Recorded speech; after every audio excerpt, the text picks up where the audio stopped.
আসসালামু আলাইকুম দর্শক, কেমন আছো সবাই? আশা রাখছি ভালো আছো। আল্লাহর রহমতে আমরাও ভালো আছি।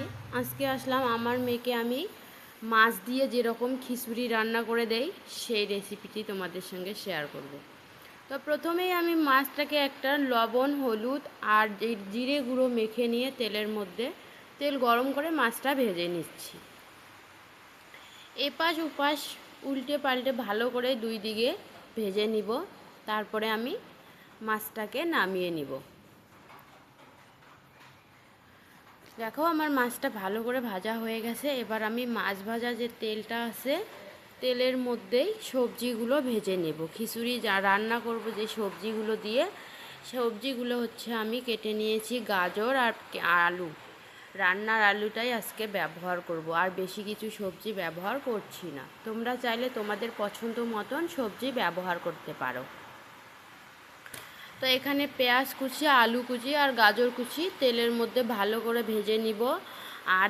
আধা ঘন্টা আগে আমি মুসুর ডালটা ভালো করে ভিজিয়ে রেখেছি, সেটা আমি ধুয়ে তেলের মধ্যে দিলাম। এখন সব কিছু সবজি আর ডালটা ভালো করে একটুখানি ভেজে নেব। আমার ডাল আর সবজিগুলো একসঙ্গে ভালো করে ভেজে নেব।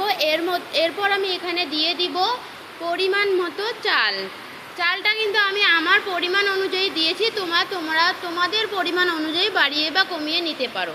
তো এখানে আমি যখন ভয়েসটা দিচ্ছি ভিডিওতে, আমাদের এখানে কিন্তু প্রচণ্ড বৃষ্টি হচ্ছে, হয়তো বা তোমরা বৃষ্টির শব্দও শুনতে পাচ্ছ। তো বৃষ্টির শব্দতে যদি কেউ আমার ভয়েসটা শুনতে অসুবিধা হয় তাহলে সরি চেয়ে নিচ্ছি, কারণ এখানে অনেক বৃষ্টি হচ্ছে। এরপর আমি চাল ডাল আর সবজিগুলো ভালো করে ভেজে তার মধ্যে একটু হলুদ গুঁড়ো, একটু লবণ গুঁড়ো আর একটু জিরের গুঁড়ো দিয়ে প্রেসার কুকারে সিটি দিয়ে সেদ্ধ করে নেব। আর এই দিকে যে আমি মাছটা ভেজে নিয়েছি, সেই ভেজে রাখা মাছটা আমি কাটা ছাড়িয়ে বেছে নিব।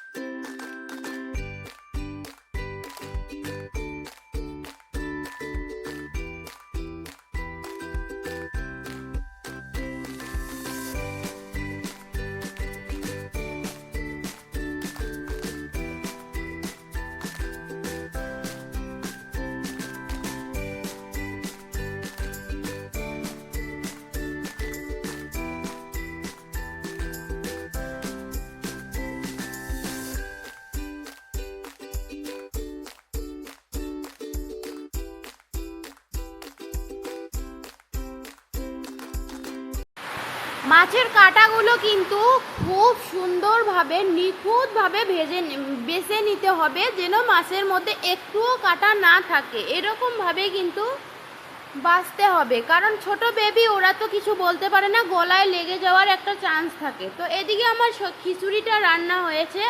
এবার আমি খিচুড়ির মধ্যে দিব বেজে নেওয়া মাছটা। আমি কিন্তু পুরো মাছটা দেইনি, অর্ধেকটা মাছ দিয়েছি, আমার বেবি যেহেতু ছোট। তোমরা পুরো মাছটাও দিতে পারো, বেবি যদি একটু বড় হয় তাহলে পুরো মাছটাও দিতে পারো। এখানে বৃষ্টি হওয়ার কারণে আমি কিন্তু একটু জোরেই কথা বলছি, যদি অসুবিধা হয় তাহলে সরি। আর যদি আমার ভিডিওটা ভালো লাগে, আমার ভিডিওতে যদি ভালো লেগে থাকে তাহলে আশা করবে একটা লাইক করে আমাকে অনেক উৎসাহিত করবেন। আর যদি আমার ভিডিওটা ভালো লেগে থাকে চ্যানেলটা সাবস্ক্রাইব করবার একটা অনুরোধ রইল সবার কাছে। আজকের ভিডিও এই পর্যন্ত বন্ধুরা, ভালো থাকবেন, সুস্থ থাকবেন।